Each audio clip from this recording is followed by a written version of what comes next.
Hello, my name is Tristan Breedeman, and I will be your host. This is a show where we talk about what I love and what I'm passionate about. We're going to have on a variety of guests that are masters of their crafts, but also, they're just my friends. This is a show where we talk about anything and everything. Welcome to the Mancave podcast.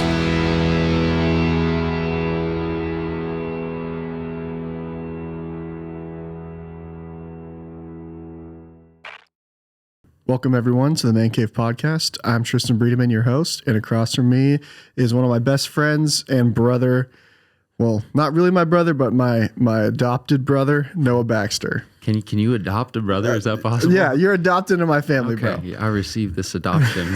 I'll sign whatever line I need to sign, bro. I'm so excited to be a part of this podcast. Dude. I have my own, but it's nowhere near as fancy as Tristan's. What was the name of your podcast? Sons of Thunder. And what's that about? So me and my friend Dion, we just talk about life. We talk about anime sometimes. We'll talk about just spiritual life stuff and just what it looks like to live our lives following Jesus. So It can be really fun and really deep at the same time. And where can people listen to that at?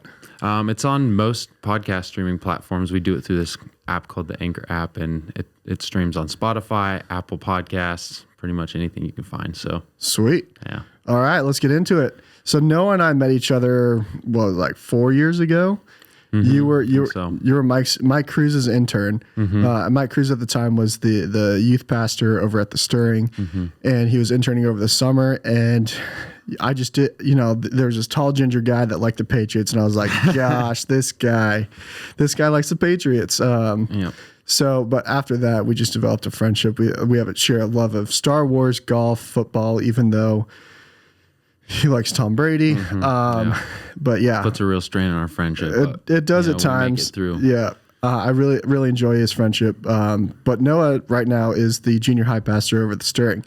Yeah. Has that always been like a dream of yours to be a youth pastor? Not necessarily always, but since I was about 16, I grew up playing sports and I wanted to be a professional athlete. And so for a really long time, that was my dream. And then there was a point where I realized okay, I may not be a professional athlete. This may not be what I'm cut out for. And so I remember my identity was so wrapped up in that, and I was praying, and I was like, God, who the heck am I if I'm not going to be a professional athlete? I want to be Tim Tebow. This is my plan for glorifying God. I need to kneel in the end zone and write Bible verses on my eye black. But yeah, in that time, I remember the Lord just said pastor. And at the time I was like, okay, so youth pastor. And it was just because I was like, regular pastor sounds boring, but youth pastor sounds cool. And now, I just like the idea of pastor. But since then, I started pursuing youth ministry. I got a degree in youth ministry at Simpson, and I have worked with severely emotionally disturbed and traumatized teens, and I've done ministry stuff, and so I love it. I love it. What has been the biggest thing that you've noticed about the youth since going into youth ministry? Man, the biggest thing I've noticed is so many of them. I feel like the approach that many people take to teenagers is very, very harsh, and people don't often understand what's behind behaviors. And so I've worked with a handful of kids that your impulse when you see that, if you don't know, is just going to be irritation, because they have these wild behaviors. They're rude. They're abrupt, especially teens who are, puberty, all the hormones going on. And if you respond out of that, they don't have a safe space to actually continue to grow and attach and be healthy. And it just gets worse. But what I've noticed is when you create a healthy attachment for them and give them real, genuine love, and just the phrase that even we use in youth ministry is every week these kids show up, we want to be the people who are glad to see them. How many teenagers and youth and junior high kids, when they walk into a room, people's faces light up. Usually those are the ones the teenagers. But what if they had people who are safe and people whose faces light up when they walk into a room? And I think that creates an environment of safety where they can actually grow. And so I think that's the biggest thing I've seen, is that they have a deep need for real, genuine safety and connection. with just unconditional positive regard and love. Yeah, I mean, we've been working together for like 4 years now, and Noah's really good at pastoring and being really soft, where I'm like, boundaries, let's go. And that's why we work so well together, him and I. Like, I'll come in, lay the boundaries, and be like rough in a really loving way. Yeah. But Noah will come back and be like, okay, buddy, this is how we grow. Yeah. So I really love that, like, dichotomy that we got going on. But yeah, from when I was a kid till now, the biggest thing that I've seen is like the amount of influence that social media has. Like, it started becoming super prominent when I was like probably 16, 17. Yeah. But like with the rise of TikTok, Snapchat, all that jazz, the tic-tac. I think it's just become super like a platform that can either create or destroy. Like I've seen like some TikToks that are really life-giving, like that really point you into a place of like joy and happiness, but there's also TikToks that are like leading you down a really dark path. Yeah. So what do you think like social media has been like for this generation coming up? So like we do junior hires, so the junior hires, what are you seeing with like TikTok, all that jazz? Well, they're 100% addicted. Most of us already are addicted to these apps because that's what they were designed to do. They're designed by people who are trying to make money, and they're literally designed to get you addicted to them. And so we have kids who their brains aren't even developing or aren't even fully developed, and they're getting on these apps, and what do you think's forming their brain? This thing that shoots them dopamine every time, and they're drawn to come back to that. And they're constantly anxious. Many of them are depressed, like the most anxious generation in history right now, because we're hooked on this stuff. That dopamine that it's shooting, it creates this constant need to go back to it over and over and over again. And usually what you're seeing on there isn't giving you a sense of peace or a sense of calm. It's just giving you a nice little pleasure shot. And then all of a sudden, when you have to live at a normal baseline state, you feel like something's missing. And so, there's where the depression comes in. There's where the anxiety comes in. And I think, one, it's culture. It's a culture thing. Everything that's on social media is forming their brains and their thought life. Like, you can think of social media influencers and 10, 11, 12-year-old kids right now that have super strong opinions on every hot topic there is out there. They didn't do their research on that. They watched a TikTok video where their favorite influencer was talking about it. And a lot of those TikTok influencers are being told to say those things by other people. And so you can see like what's largely influencing their brain is that. And I think right now we're living in an era that mimics in many ways the culture that early Christians were up against. You look at like ancient Greek culture and stuff like that, where there was rampant sex. It was just normal for the gods around the area, especially in like Rome and stuff like that. It was like, okay, when you go make a sacrifice or you're going to make money, you gotta have sex with a temple prostitute and like all this stuff like that, and all that culture that free, do whatever you want, no one's in control of your body, you do you. Like, there's all these different things. Like, those were the pervasive things in the culture. And when the early Christians are writing letters to churches, they're addressing issues like that. Like, you right now, you think that like it's cool to live like that and be a Christian, right? But they're imploring them like, look, this stuff is going to destroy you. This is going to destroy your heart. It's going to destroy your families. It's going to destroy the unity of the body. And it doesn't look like Jesus, right? So you got to stay faithful to the mission. And I think that's similar to the culture that we're in right now. Is there's a pervasive, strong culture of the world that's being thrown in our face. And I think more than ever now, we have to teach people, we have to teach ourselves, we have to teach kids how to use these things in moderation for the glory of God. I do think social media can be used for the glory of God, but remember, it's designed for you to get addicted to it. So you need to have some serious boundaries. And how do you teach that to a 12, 13-year-old kid? How do you teach that to a 15-year-old kid when their brain isn't developed and they don't know how to have self-control? And they get a phone at 10 and everybody at school is talking about this and that. And so, I mean, it's huge and it's extremely difficult. But I think it's a really, really good opportunity where the contrast between the way of Jesus and the way of the world can become very clear, and there can be a choice made. Yeah. I mean, most people I know absolutely hate history. They're like, it's so boring. Why would I ever? I'm like, because of stuff like this. Yeah. Like, if you don't know history, history's doomed to repeat itself. Yeah. So people that, don't look at past ancient cultures are like, well, what's so bad about this? I'm like, well, people have already, like, it's a new, very experiential thing. I'm like, it's not new. It's like 2,000-3,000 years old. Like, there's nothing new here. But the newness of it is in technology. Like, it's a lot easier to not see it because it's behind closed doors. So I think that's one of the biggest things is like, we have a lot of more privacy. You can do a lot more things behind closed doors and your parents won't know about it. Yeah. That's why I'm like, parents need to be like on this stuff because you don't know what your kids are looking at. Yeah. 1,000%. And it's scary. Like, parents need to have more presence in their kids' life because I'm like, lucky for me, my parents, in the moment, I was really mad at them for like monitoring all my social media accounts. I'm like, Mom, that's not cool. I'm trying to date this girl. But then I'm like so grateful for it because it could have led down to now choices as an adult. I'm like, that would have like ruined me. Yeah. So parents, get involved in your kids' social media life as well as their life. Absolutely. Because I feel like this generation and my generation were like very fatherless. Like, even if our fathers were there, they were just emotionally vacant. Like, my dad specifically, I'm like, yeah, he was there for me. He provided housing, he provided food, but he didn't actually provide me any emotional support. Like, he didn't show me what it's like to be a man. What do you see in like this generation? Like, do you see that same kind of pattern? Yeah, absolutely.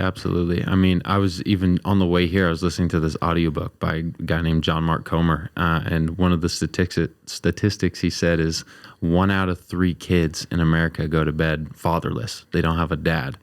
And as much as the culture wants to paint the family structure as like unnecessary, like, whether you're talking about the Bible or you're talking about psychology and science, like, this is literally how we were designed. This is what our brains need to function. This is the attachment and development that we need.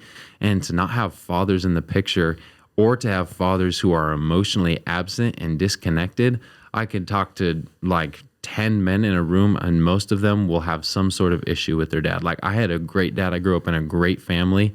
And my dad was, I would say, fairly emotionally healthy, but he wasn't as much emotionally expressive. And so as many times as my dad said, I love you and I'm proud of you, like, I've still had to work through things where like I had to, like, the Lord has had to help me realize what it meant, the emotion that was behind that. And I've had to go on a journey. It was like, because that was my model. My dad doesn't get very emotional very much. I thought when I was getting emotional, I had turmoil going on inside of me. I thought there was something wrong with me and that I wasn't a good man. And so all these things, it's like you can pretend like it doesn't matter, but it does matter. Like, it's so obvious. And it's so obvious with so many of our kids that, they come in. I remember there were times where when I can tell, a kid comes to youth and he's got behavior issues. He's scrambling. He's ashamed of himself. And I remember one time seeing a dad come pick his son up and just like yelling at him, screaming at him. And there's one thing with being like authoritative, like you talked about. These kids do need authority. They need structure, and that kind of love. That's actually true, helpful love.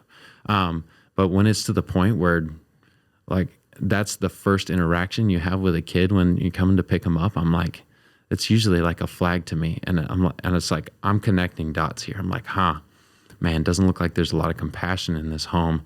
And this kid is like ashamed of himself. And I know firsthand the problems that can cause later in life. So it's a huge issue. It's wild. Like, I definitely try to be like authoritative and boundary setting, but also at the same time, I have a lot, like in my small group, I have a lot of the kids that are like, they need some structure. So like, I've definitely had times where I'm like, been too authoritative and have to go back and like apologize for that. Yeah. But that's also something that I think this generation needs to know is like, you can mess up, just apologize after. Oh man. Yeah. Like, don't have so much pride that you know that. That's something on my journey that I had to learn. Like, you remember, I was literally so prideful and I never thought I was wrong. I was like, no, that is what I do. Deal with it. I'm still waiting for you to admit you were wrong about Tom Brady. So I will never be wrong about that. But that, like, learning that process of going back and asking for forgiveness, I think that is something that we need to learn, just as men in general. Like, we get so prideful in thinking that our way is right that we need to go back and realize we were wrong in that situation and asking for forgiveness, because that's what's going to mend relationships after they've been broken. Yeah. I just think as men, we need to focus on that of like, we need to grow and not be stuck in our ways. So as a youth pastor, I know there's like some like reporting stuff that you can't share, but is there a story that you could share that's been like, this kid was so broken or like lost, or you didn't know what to do with it, but then there was light at the end of the tunnel and you saw the fruit of that? Oh man, there's so many of those stories. One of my favorites, he actually wasn't a youth kid. I have plenty of youth kid stories, but this was one that I worked with at a separate job as an after school program. And there was this kid that when I first started working with him, it was like I dreaded coming into work because of this one kid. And because of my experience with traumatized kids, they threw me a bunch of traumatized kids. And I was used to working with high schoolers, junior hires, and I was working with like 8-year-old kids. And 8-year-old traumatized kids are much different than 14, 15-year-old traumatized kids. At least they have some sort of like, even the really, really traumatized ones, they have some general understanding of coping mechanisms and ways to respond.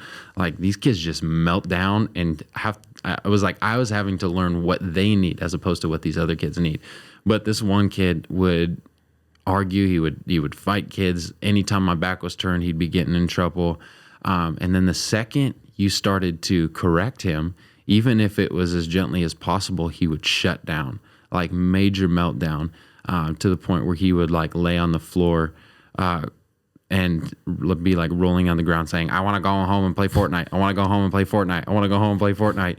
And I was like, man, like, I mean, the go home and play for Fortnite problem is already a problem enough. Yeah. But the issue there, the trauma response that I saw, I was like, man. And I think even in that moment, that helped me shift when I saw how bad it was. I shifted to like, okay, what does this kid need? Like I talked about at the beginning, my impulse response is like, this kid's a turd. Yeah. But then I have to be like, no, this kid is made in the image of God. He's broken. The family that he comes from is broken. And how can I see him the way God sees him and love him the way God loves him?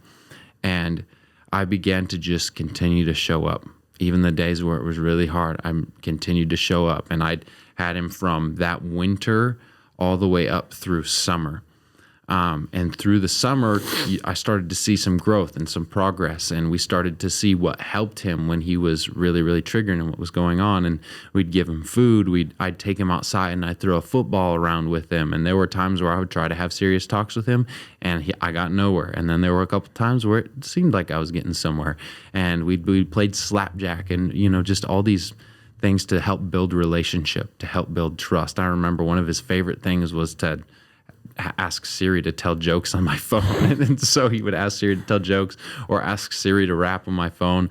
And it was just like, I'm giving everything I can to just, be relational and love on this kid the best I can.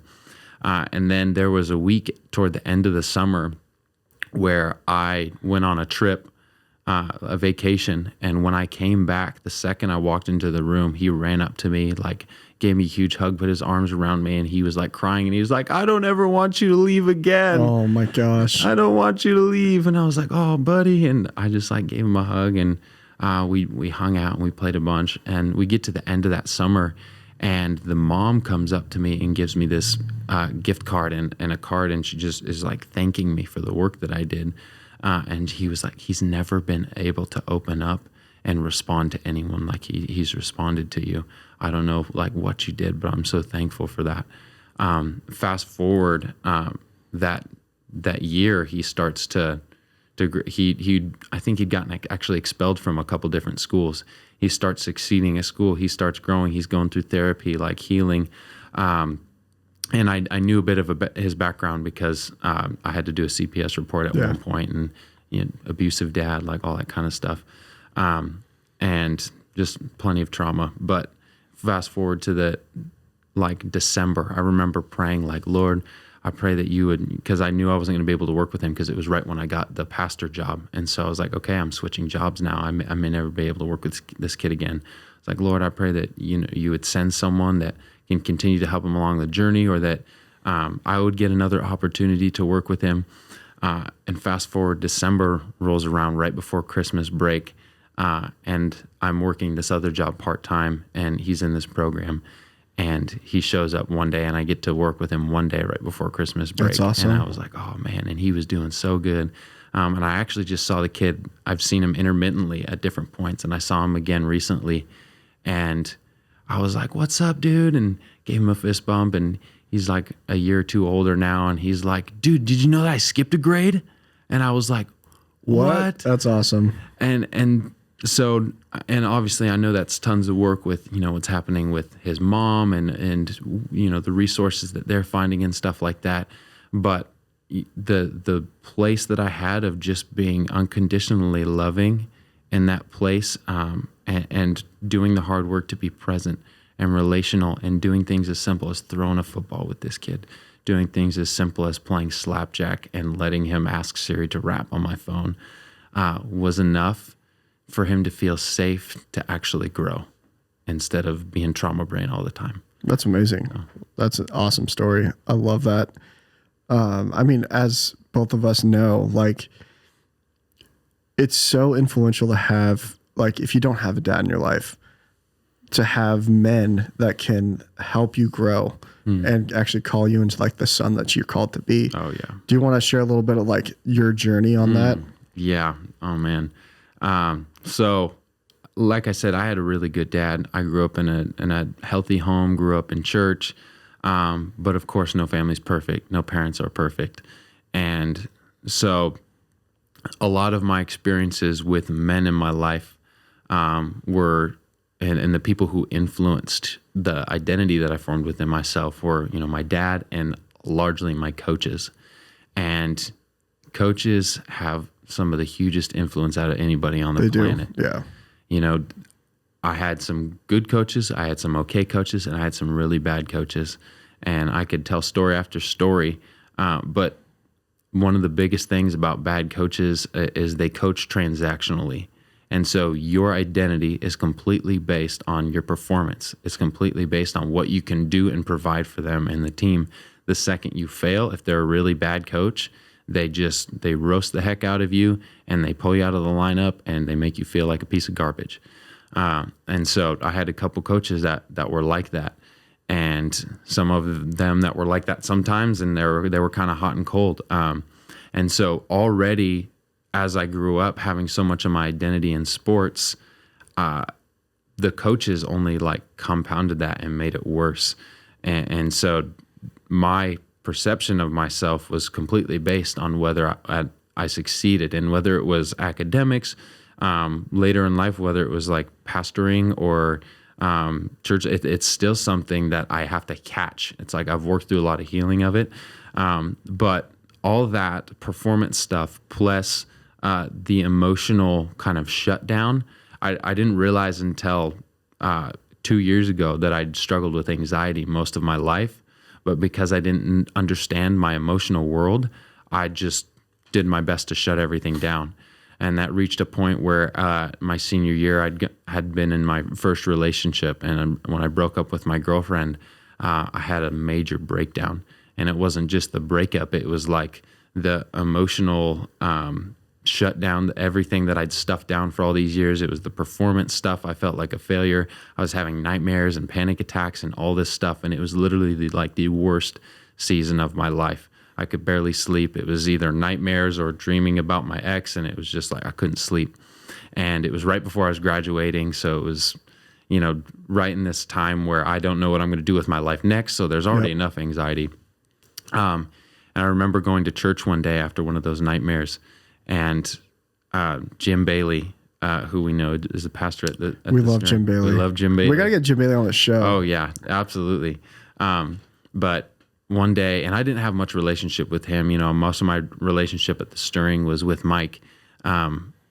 But I remember showing up to church one morning, and I not like a month before, he had prophesied over me, Nate had prophesied over me, but I didn't really fully receive what they were giving because I was in so much. So when you say prophesy, what do you mean by that? Yeah, so prophesy is basically when the Holy Spirit gives you a word, whether it's like of encouragement or the Lord speaks to you about someone and you just kind of like sense something that they need to hear, and it's kind of transferring what God is speaking to them. So like me, where I was at, I was in this place of like tension and confusion and anxiety. Like I was going to have a hard time hearing from God to find that peace enough to be able to listen. So someone who is kind of in tune with what God is saying, especially at church, if you're like a pastor and that's something that you do, you're going to be listening in the middle of a service like, okay, God, what are you saying to these people? And so Jim was relaying what he felt like God was saying to me and highlighting me. So that's what I mean by prophecy.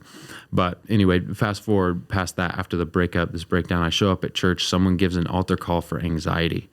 And this is like, I'm at my worst anxious state ever. And so I go up for anxiety and, I'm having nightmares, and Jim starts praying over me and he says, I just pray over his sleep and over his dreams. And I was like, what? And I just started weeping. I just crumbled. And he was like, man, you don't have to struggle alone. Like, I'm here. I'd had his number, but I hadn't had much interaction with him. So as soon as I sat down, I texted him. I started meeting with him. I did Emerge, which is our discipleship program at the Stirring. And he helped me walk through all of that. And it was one of the first times I felt safe, because there's a religious thing too in the church where it's not only like a masculine thing, but it's also a religious thing where you're not allowed to feel your emotions because you don't want to elevate your emotions over God's word. Yeah. Right. But God created us as emotional beings. Like, he's deeply emotional. But we have this, Platonic, like Plutarch idea that our emotions are a lesser version of ourselves. It's not biblical. Yeah. And the biblical version of humans are deeply emotional and deeply beautiful. And so understanding, yes, your emotions aren't your God, but they are tools and signals that help you understand what's going on in your heart, and you can work through them with God. I was able to have a place where Jim, as a spiritual father, embraced all the crazy thoughts that were going on in my head, all the anxiety, all the fears, and I wept time and time again with Jim. And so, yeah, that was something that helped me, a safe man that encouraged me and has pulled me along the journey. And not like a year and a half later after that, he hired me. Boom. And so now he's my mentor who's seen me at my worst and my boss. And I'm not sure many people can say that. Yeah. And so I'm super honored and privileged with that. Yeah, I love Jim. He's like, when I was going through my time where I was like, F God, I don't want anything to do with him. It was Jim that was like, okay, bud, you're going to come with me down to Chico. The only person who we will let call us Bud. I literally hate being called Bud or Buddy. Bud or Buddy. It's the worst. It's a man's trigger word. Jim Bailey and Aaron Hayes are the two people that can call me that. Yeah. But Jim was like, okay, we're going to go out to Chico and just spend some time in solitude. And this is after I did Emerge. So I had a bunch of people like abandon me, father figures abandon me. They either left or like they just became unavailable. And Jim was like, we're going to go to Chico and you're going to spend some time with the Lord. I was like, okay, Jim. So it was just like 3 days of silence. And those 3 days was like super transformative for me, because I was like, I haven't dealt with a lot of my abandonment issues. So I got to deal with that and process with Jim, because he picked me up, drove me down there, and we went together. So on the way back up, I got to process all that with him. It was just, it's awesome. Y'all need a Jim in your life. And the beautiful thing about a mentor like that is, and a really good mentor, they know that they're not the end in themselves. Exactly. Like I was reading it in Matthew today where Jesus is talking about the Pharisees, and he's like, don't let anyone call you teacher. Don't let anyone call you, professor. That's a Message translation. But I was like, professor, like there wasn't a such thing. But he's basically saying, like, don't elevate yourself like you have the answers for people. Yeah. Like Jesus is the one you're supposed to follow. God's the one you're supposed to follow.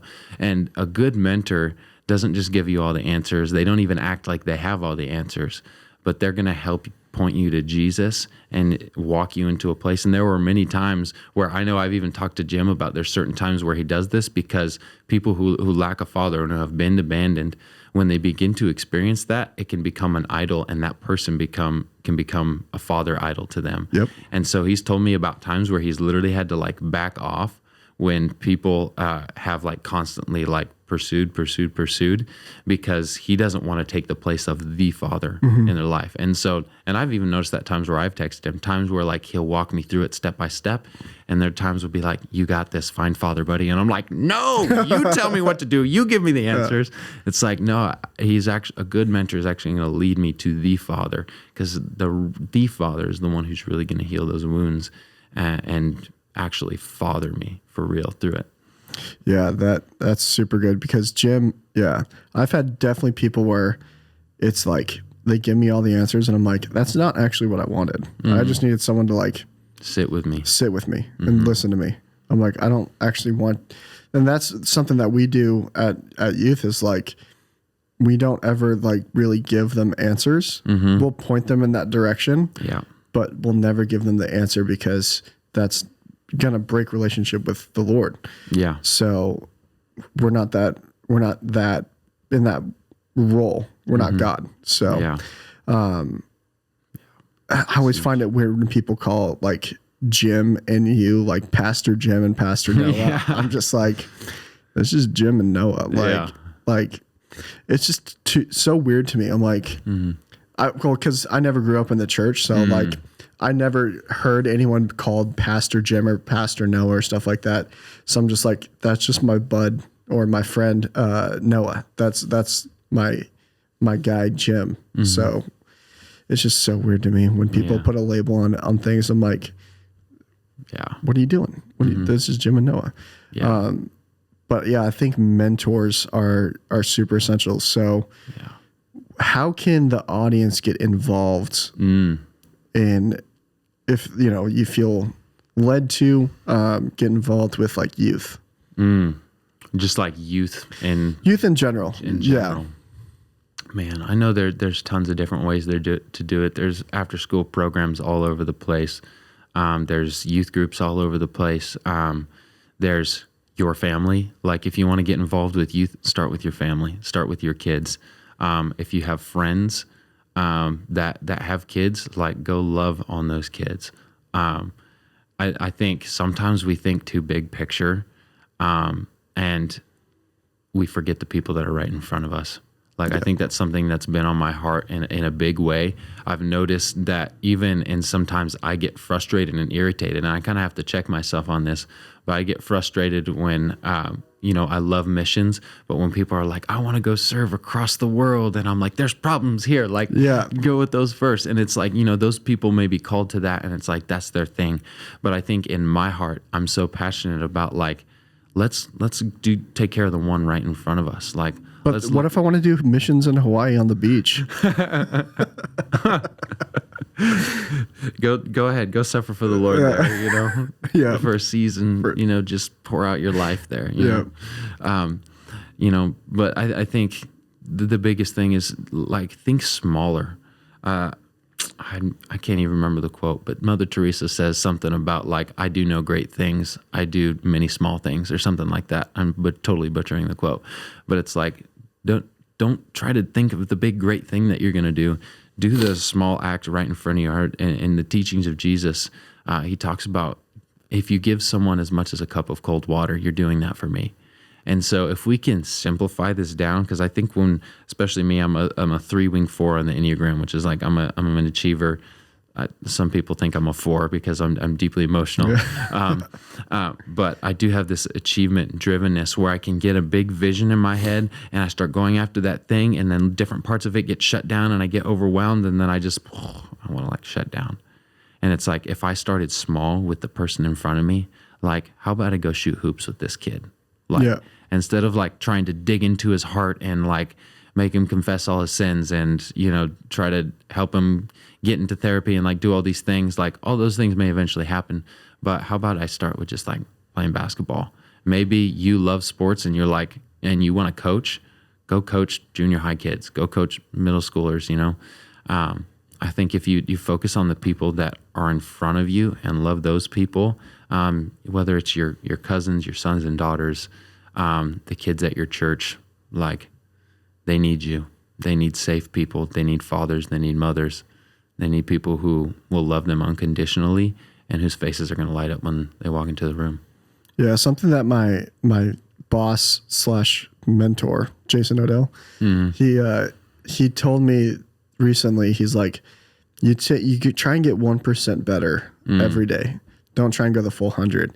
Because if you get 1% better every day, that's going to compound over time, and you'll get thousands % more better in a year than you were if you're just trying to go 100% over the year. Yeah. So focus on the tiny 1%. What am I going to do today to get better, be a better me, try and better the world? Like, it's something super small, but over that time, it's just going to grow you so much. Yeah. I think that's super, like, not coming into a kid's life with an agenda. Oh man. Yeah. The amount of leaders that have been like, that I've met that I'm like, why do you have an agenda right now? Like, what, that's not going to work. These kids are going to see right through it. Yeah. 100%. Kids have some of the biggest, like, red flag radars that I know. Yeah. So like when a kid doesn't like someone, I'm like, okay, what's going on with that? A lot of the times it's because they have an agenda. Like, they want to come and try and fix the kid. I'm like, that's not our goal here. We're not here to fix them. We're here to be there for them. Like, we're here to be in their life and, you know, point them in the right direction, but we're never going to be able to fix them. That's not our job. Yeah. So I think that's super important. Yeah. I think one of my favorite influences on that topic of not wanting to fix people is Eugene Peterson. In his book, The Pastor, he talks about pastoring his first church, and I related to this when I started, because I went from working with severely emotionally disturbed kids where you expect them to like punch a wall and spit on your face and stuff like that, and you just get used to that. And then you go into church and you're like, oh, this is going to be nice. Like, they're going to be hungry. I'm going to pour all this stuff into them. And then all of a sudden, when their behaviors are acting up, you start to take it as a reflection on yourself. And you've got people watching you as a leader. And then instead of loving them in that, you almost start to try to control people in that. And then you get frustrated every week. And I remember, like, probably 6-ish months into my pastoral job, feeling this heavily. And for some reason, that book, The Pastor, every time I would pick it up after a hard youth night, it was always talking about something that happened. And I was like, okay, God, like, I'm here for it. But he talked about when he started his first congregation, he's like, I expected people to be hungry and want the Lord and all this stuff, but you got Sleeping Joe in the front row that sleeps through the whole service. You've got Delilah over here that her parents just want her to be on the worship team, and so she can show off her talent because she has a gift to show the world. And, you know, you've got these people who are going to critique the grammar in the bulletin after you pour your heart out in a sermon. And it's like, there's all these different pieces, and your job is not to fix them. Your job is to receive them where they're at and love on them and trust that the Holy Spirit is working in them, that the Holy Spirit is going to do the work, drawing them to Him. And yes, you do your pastoral work. Yes, you coach them through things, but that's not your agenda. Like, your agenda is to receive them, to love them when maybe they've never been received or been loved before. And so I remember shifting gears, and one of the first examples I had of it is when I would catch kids out in like the hallway in the bathroom and they looked like they were doing something sketchy. I'd be like, hey, like, knock it off. And instead, this time, like the next week when I walked in, there were these girls in the hallway goofing off, and I was like, hey, you guys look like you're up to no good. And I just like start goofing off with them. And I'm like, hey, don't stay out here too long. And they're like, haha, okay. And they immediately go into the bathroom, and not a couple minutes later, they're back out. Yeah. And it's like, because instead of shouting at them and building a sense of like anxiety and a lack of safety, I'm building a sense of trust and safety and relatability in that situation. And of course, like we've talked about, like, there's a reason we need Tristans in the room that they're going to call things out. And there's times where I got to call things out like heavy, and I got to be harsh because they need you to be honest. One of the parts of them being able to sniff out red flags is like they will test the heck out of your authority. Yes, they will. And so it's like you got to hold very strong to boundaries. And I remember there's times where I got to separate kids. And I'm like, no, you go to the other side of the room. But immediately after that, I'm following up and I'm going to go sit with that kid because I know the reason that they were acting up. And I remember recently there was one kid that he'd just gotten suspended from school. And the teacher that suspended him did it for a ridiculous reason. It was totally unfair. But of course, there's all kinds of shame and feelings that are going on with this kid. And so I separate him, but then I go sit down with him. And then by the end of the service, I'm telling him how much I'm glad to see him, how much I love having him at youth group. And then the kid that I separated him from, I went and grabbed him and pulled him over, and we were sitting there together. But kids can sniff out inauthenticity, and so I think receiving them as they are, as opposed to having your job to fix them, it changes everything for them because kids can sniff that out. It's ridiculous. I'm like, how do you know that? Some adults, they're like, whew. Yeah, they don't realize it. Yeah. And I'm like, these kids can sense that stuff a mile away. Mm-hmm. You kind of covered shame with the story you just said. Mm-hmm. What do you think shame, how has that been a huge, I feel personally that's been one of the biggest enemies throughout human history has been shame. It has been, you bury that, you don't talk about it, it doesn't exist, but it will exist deep down in your soul. It will eat at you every single day. Yeah. So what do you think right now shame has been doing to this group of kids? Yeah. Oh man, I could get into this, but I think there's kids. I think one of the big things that they feel is they're not understood. And I hear and see all the time. I mean, and it's classic. We remember this as kids. The fear of telling your parents about something that you did or a thought you had or a feeling you had, something you heard at school, all these different things. There's this inherent shame that honestly, I think it's, deeply rooted in the sin condition, right? Because it's the first thing you see in Genesis is they try to cover themselves. They were naked and unashamed, and the moment they sin, they cover themselves. They think they need to hide from God, and God knows exactly what they are, but he says, where are you? What happened?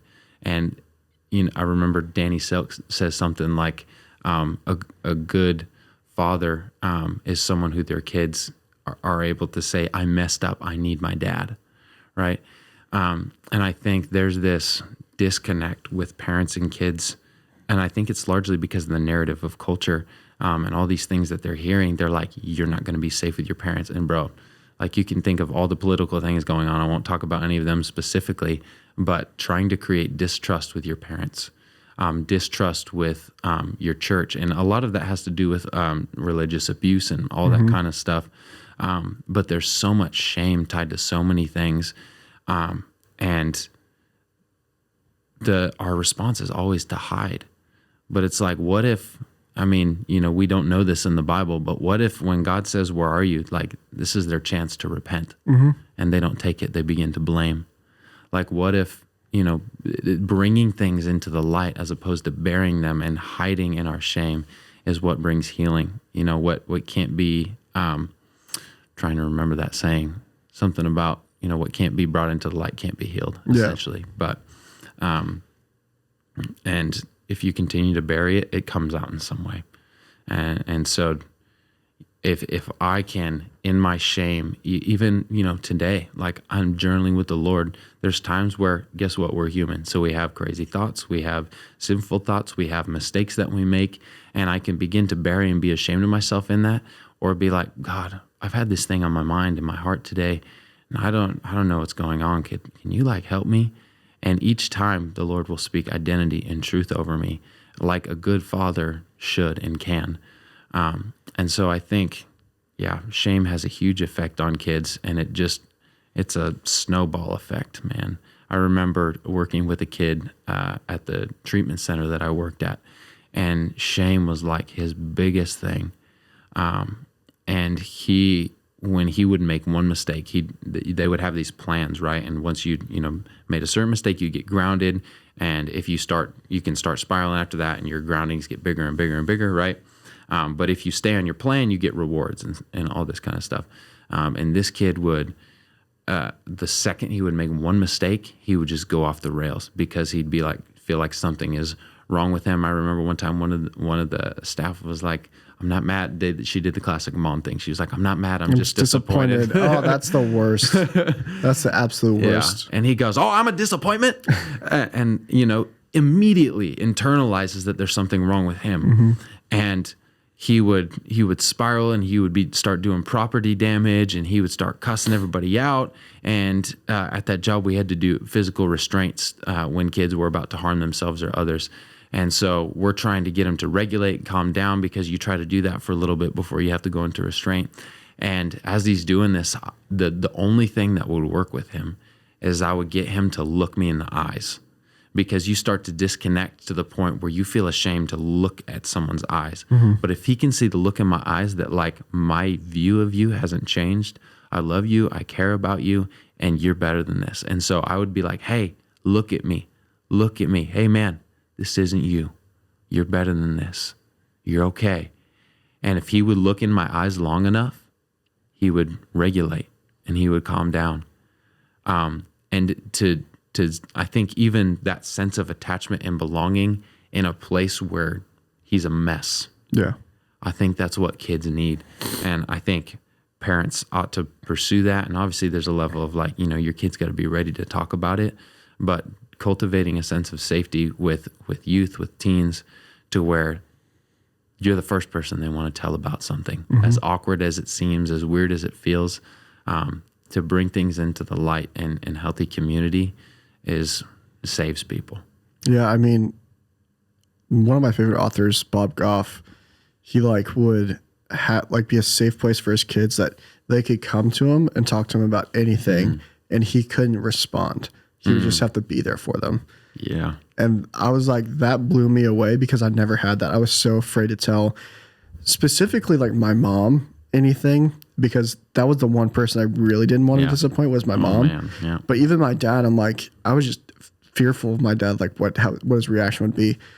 But there was like one time where I was like, I told one of my youth kids, I'm like, if you are ever in trouble, like, you just give me a call and I will be there for you. No questions asked. Mm-hmm. And they now I have my phone for, I don't know how many kids now. My phone is on in the middle of the night, just in case they need me to come pick them up or come help them out in some way, somehow. Yeah. And that's opened up so much relationship and growth, because these kids just need someone to be there for them. Mm-hmm. They just need someone to listen and just be a safe place for them. Yeah. So I think, especially for people our age, that junior hires are getting too cool for their parents, or high schoolers are way too cool for their parents, man. Yeah. They think they're just like the bee's knees. Yeah. But always. I'm like, you are not as cool as you think you are. Yeah. But they're getting to that age where they want to hang out with people our age, not people that are their parents' age, mm-hmm. or even their parents. So being that safe place for them to be like, you call me anytime, I'll be there for you, and I'll come pick you up if you're in danger. I think that's super important. So as moving forward, what do you see that the hope is in all the work that we've been doing? Oh man. Yeah. The hope, I think I've even just been seeing and hearing a lot more about this lately, but I think the hope, I remember even Eric Johnson one time was talking about it, is the people who choose to follow Jesus above anything else in this generation are going to be some of the most powerful people out there, because what you have to say no to in this generation while saying yes to Jesus is immense. Like there's so many things that you have to say no to. And when you're saying no to that many things, I think that's the hope, is things are becoming so clearly anti-Christ, like anti-Jesus, anti the way of Jesus. And the effects are becoming so clear, the destructive effects are becoming so clear, that following Jesus is going to be a clear option that counteracts that. And so the people who begin to act and follow in the way of Jesus, this is even something that I've started to incorporate in the way we do our youth gatherings. You know, most youth groups, you hear about the insane, the party, the excitement, and all that stuff is great and fun. We play games, we party, we have food. But when it comes to even worship, there was a season where we had our lights on during worship, because I was like, I want to get out of these kids' minds that worship is a show. Like, this is about focusing our mind and our attention on Jesus. And I remember it was a podcast called Commoners Communion that kind of inspired me. But the reason we went to this big light show worship emotional pull thing is because we were in a season, especially in America, where apathy was a huge problem.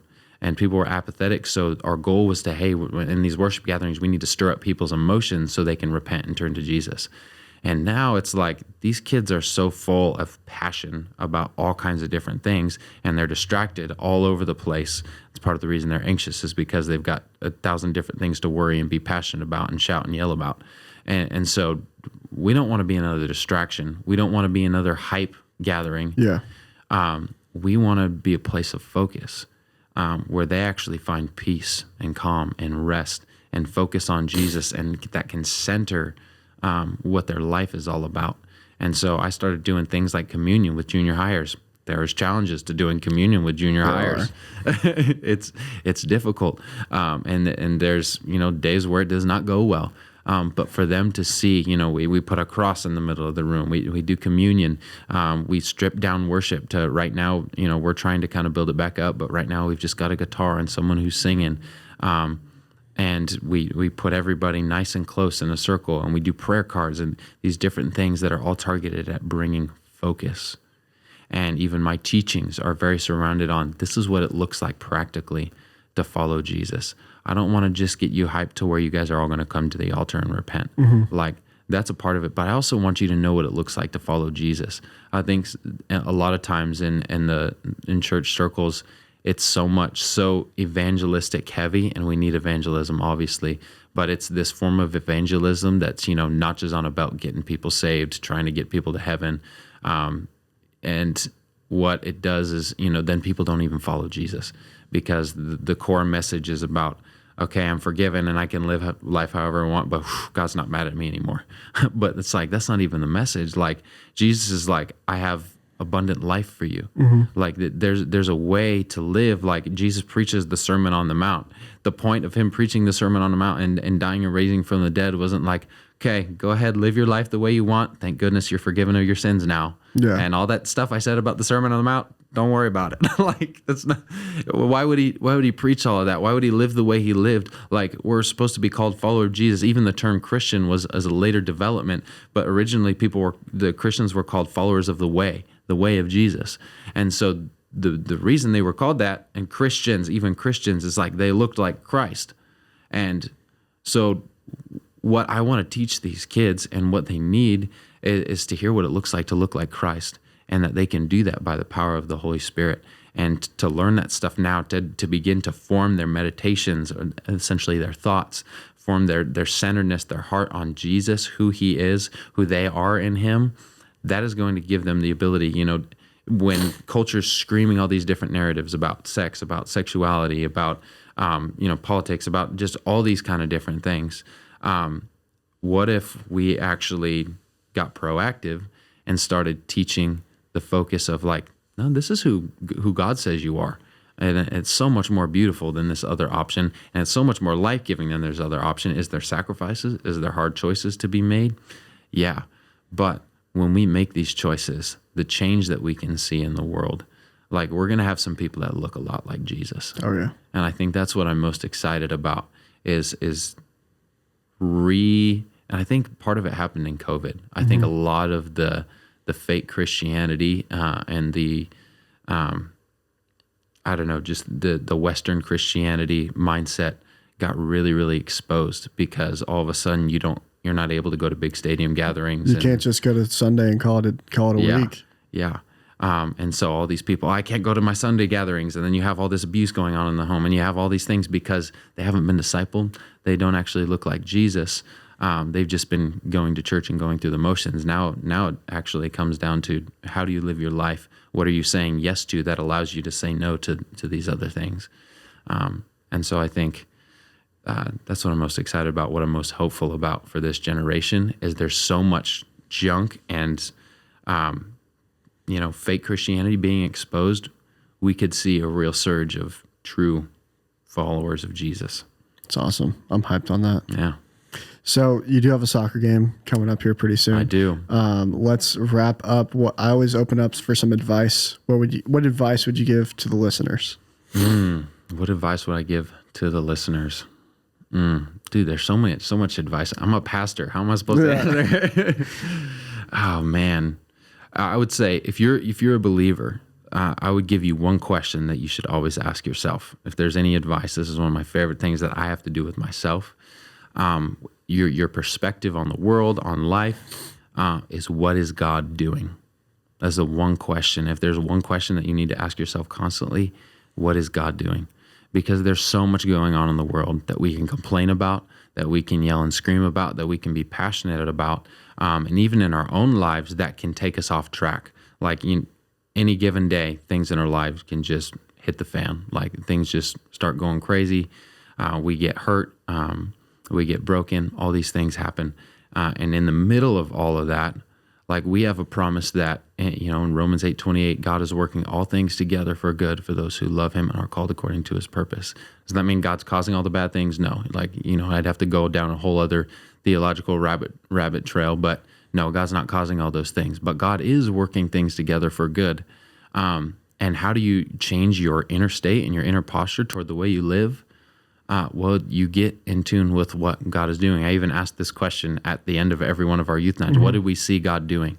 Because we could start to get critical about the night. We could start to get frustrated. But if we see what God's doing, it allows us to participate with what he's doing and actually follow the way of Jesus. Jesus said, I only do what I see my Father doing. And so that was Jesus's motto for the way he lived his life. That required a lot of prayer, that required some solitude, that required a lot of different things. But at the core of that is this question is, what is the Father doing? And so if I can ask, what is God doing in my life? I can take, okay, I'm really, really anxious right now. That's one that I've had to do with my anxiety a lot of different times. It's like, I'm so anxious. God, what are you saying about it? It's actually a journal practice that I do a lot of times. And the thing about a journal practice and discipline is you don't always want to do it. Yeah. But you create that habit, and your habits actually begin to shape your desires.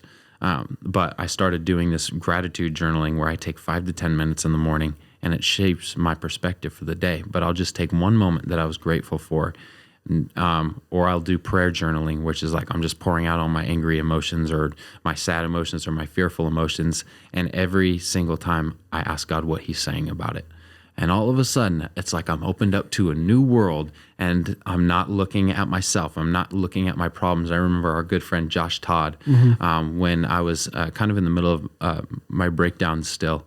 It was kind of as I'm on the healing journey, and I was serving for him in junior high. And I was talking to him about something, and he's like, if you look at your problems as like this little rock right here, right? And you put that rock like right up in your face, it looks huge and you can't see anything else. But if you pull it away from your face a little bit and look at it out here, and the farther it's tiny because you have perspective of everything else that's going on around you. You think that's good. Even when you're out and looking at nature. I remember sitting at a beautiful lake one time, and there were bugs and flies everywhere. And I was getting so irritated and frustrated. I was like, you stupid flies. And I felt like the Lord was saying to me, this is kind of how you view your life sometimes. All this beauty is all around you, but you fixate on the flies. And it's like, let's not fixate on the flies. Let's fixate on the beauty and in the face of God and the work of what God is doing. And it doesn't make everything easy. It doesn't, fix all the problems in your life, but it certainly gives you a perspective and helps you participate with what he's doing. So that would be my one word of advice to listeners. Well, thanks, Noah, for hopping on. Everyone go check out Sons of Thunder, Spotify, Apple Music. It's a pretty good show. I love Dion, love Noah. So thanks, Noah. Gotta Appreciate have me on again to talk about Star Wars. Yeah, we got to talk about Star Wars. We didn't have time today, but next time. All right. Thanks, man. All right. We out. Sweet.